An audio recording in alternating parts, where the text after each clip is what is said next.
আমরা যখন বাজার থেকে আমড়া কিনতে যাই তখন কিন্তু সবাই বলে এটা বরিশালের আমড়া, বরিশালের আমড়া। বরিশালের আমড়া কিন্তু সব আমড়ার চেয়ে মানে সব দেশের আমড়ার চেয়ে সেরা এবং মিষ্টি। আর এই সেই বরিশালের আমড়া।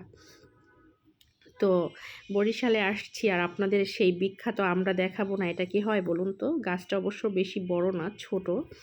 যাই হোক, এখন আমরা হলো আমড়া পাড়তেছিল আর এই যে আমার ছোট বাবুটা আমড়া এসে এসে আমাকে দিয়ে যাচ্ছিল। এখনও অনেক বেশি বড় হয় নাই, মানে মাঝারি সাইজের হয়েছে আমড়া। এগুলো বড় হলে অনেক বড় হয়। আর এটা হলো আমার ফুফাতো ভাই গাছে উঠতেছিল, আর এখানে আমার ছোট ভাইয়া ছোট ভাবি দাঁড়িয়েছিল গাছের নিচে, মানে আমড়া ধরার জন্য।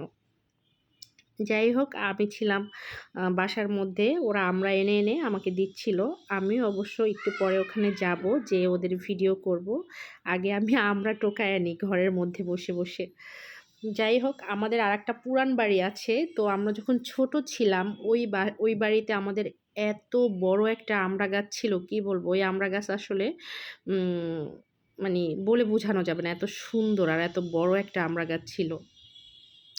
তো ওই গাছ আমরা গাছসহই আমরা বিক্রি করে দিত আমার আব্বু ওই আমড়া গাছটাকে, মানে আমার মা।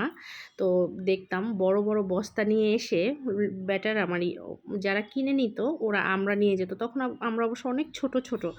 আর তখন হলো কি বলে, ওই আমড়াগুলা এত মিষ্টি লাগতো যখন পাকতো আমড়াগুলা, উম অনেক বেশি মিষ্টি লাগতো। এই যে আমার ভাইয়া কি করতেছে দেখেন, আমড়া নেওয়ার জন্য লুঙ্গির মধ্যে আমড়া নিতে চাচ্ছিল। যাই হোক, এটা একটু হাসির ছিল। এখানে আমরা অনেক হাসাহাসি করছিলাম ভাইয়াকে নিয়ে।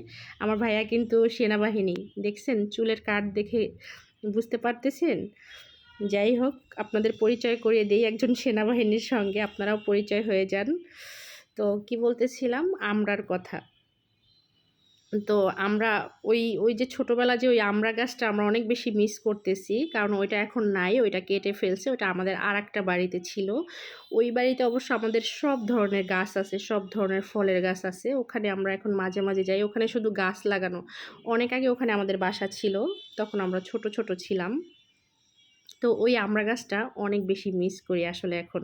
ওই আমড়া গাছটা থেকে মানুষ যখন আমড়া পাড়তো, কয়েকশো মণ হবে আমড়া একসাথে গাছ থেকে মানে নামাতো। ওরা বড় বড় বস্তা নিয়ে আসতো আমড়া পাড়ার জন্য। যাই হোক, ওটা গাছসহ বিক্রি করে দিত। মানে গাছসহ বলতে গাছ বিক্রি করে দিত না, শুধু আমড়া বিক্রি করতো।